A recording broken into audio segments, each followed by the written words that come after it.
Good morning, dear students. This is class 8 Social Studies, part History,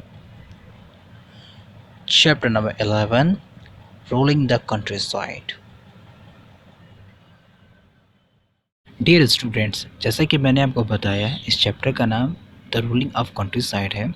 इस chapter में आज आप द कंपनी बिकम्स द दीवान के बारे में पढ़ेंगे।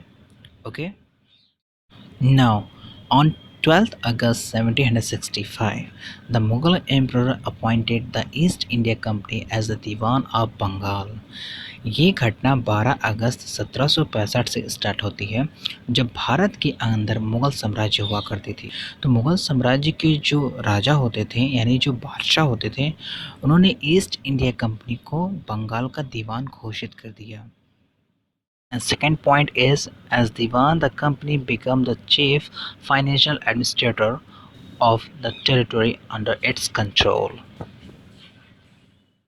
डियर स्टूडेंट्स, जैसा कि मैंने आपको बताया कि 12 अगस्त 1765 को मुग़ल एम्परर यानी मुग़ल बादशाह जो थे, उन्होंने ईस्ट इंडिया कंपनी को दीवान घोषित कर दिया। और वो दीवान कहाँ के बने? बंगाल के।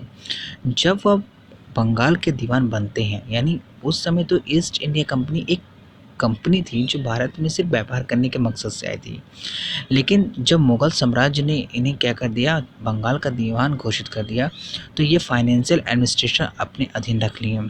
जैसे कि आप यहाँ पे देख सकते हैं कि financial administrator of the territory under its control, यानी कि जो संघ थे, यानी बंगाल उस समय बहुत ही बड़ा था। तो बंगाल में सबसे पहले उन्होंने कब्जा किया, फिर उसके बाद उन्होंने आर्थिक रूप से इसको अपने अंदर रख लिया। Second topic is revenue for the company. The company main effort was to increase the revenue as much as it could and buy fine cotton and silk cloth as cheaply as possible.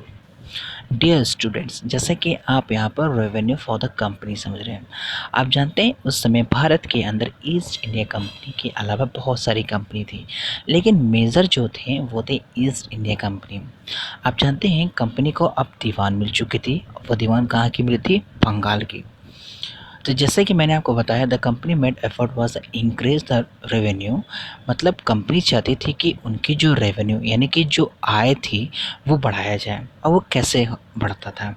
As much as could be by find the cotton and silk cloth as cheaply as possible. मतलब वो लोग क्या करते थे, वो सस्ते दामों पर सामान को खरीदते थे और जाकर के क्या करते थे, बाहर दूसरे देशों में जाकर उसको महंगे दामों पर उसे बेचा करते थे। तो ये लोग चाहते थे कि ज़्यादा से ज़्यादा क्या हो, प्रोडक्शन हो। ठीक है, ये प्रोडक्शन किस चीज़ के थे इसे हम लोग आगे पढ़ेंगे। And second topic is, within 5 years the value of goods bought by the company in Bengal doubled. मतलब गुड्स का मतलब होती है वस्तुएं, यहाँ गुड्स का मतलब क्या हुआ? वस्तुएं।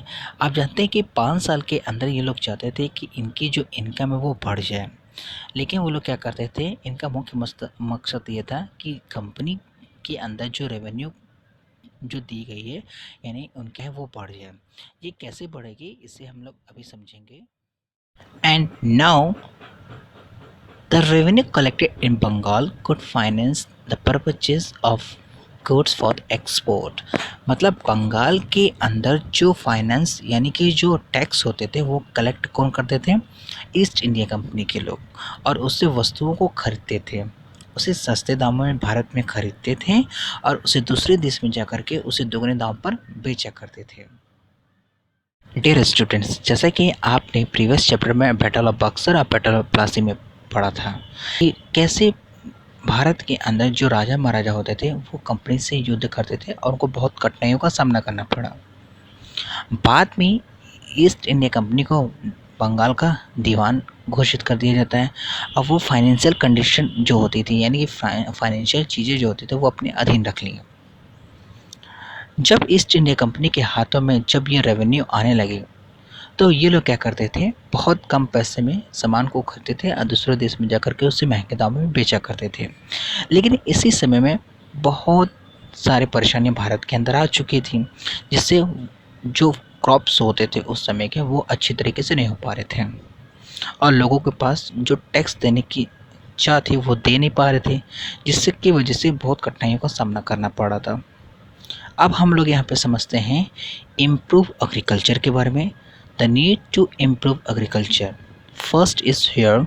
Most company officials began to feel that investment in land had to be encouraged and agriculture had to be improved. मतलब बहुत सारी कंपनी के जो ऑफिसर्स थे यानी ऑफिशियल जो लोग थे वो लोग चाहते थे कि अगर हम लोग अच्छा इन्वेस्ट अगर एग्रीकल्चर के क्षेत्र में करेंगे तो हो सकता है कि जो हमारी रेवेन्यू हो सकता है बढ़ जाए। बाद में इन 1793 the company finally introduced the permanent settlement. Permanent settlement का मतलब होता है अस्थाई बंदोबस्त, यानी कि 1793 में कंपनी के लोगों ने एक परमानेंट सेटलमेंट लाया जिसे हिंदी में अस्थाई बंदोबस्त। अस्थाई बंदोबस्त क्या है इससे आप समझिए अब।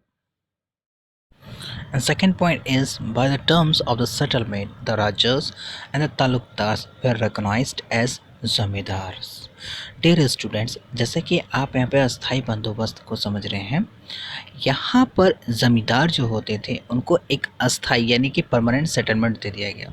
वो फिक्स्ड टैक्स देते थे, रेवेन्यू को देते थे, इसलिए इसे परमानेंट सेटलमेंट कहा गया।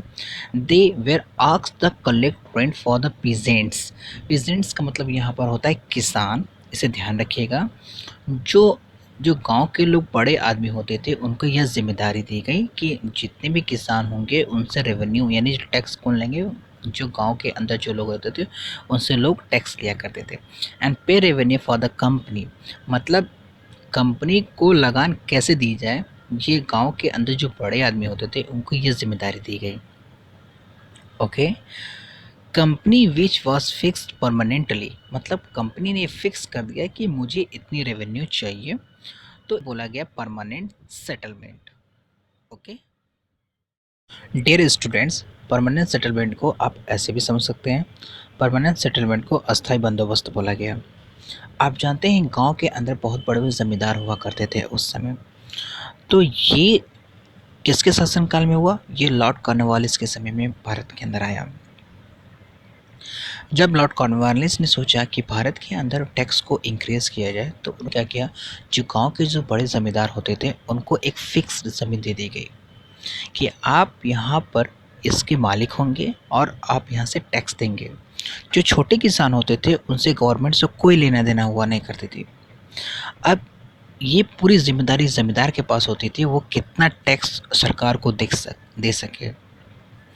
और किसान क्या करते थे, उनकी ज़मींदान यानी कि जो उनकी ज़मीन होती थी उनकी ज़मीन पर काम करते थे। अगर ज़्यादा फसल अच्छी होती थी तो टैक्स ज़्यादा होते थे और एक फ़िक्स्ड कर दी गई, यानी कि जो गवर्नमेंट होती थी उनके द्वारा ये फ़िक्स्ड कर दी गई आपकी इतनी बड़ी ज़मीन है, आप इसके मालिक होंगे। इससे फ़ायदा ये होता था कि जो ज़मींदार होते थे वो छोटे किसानों से बहुत ज़्यादा काम कराते थे और टैक्स ज़्यादा हुआ करती थी और सरकार को ये बहुत फ़ायदा होता था।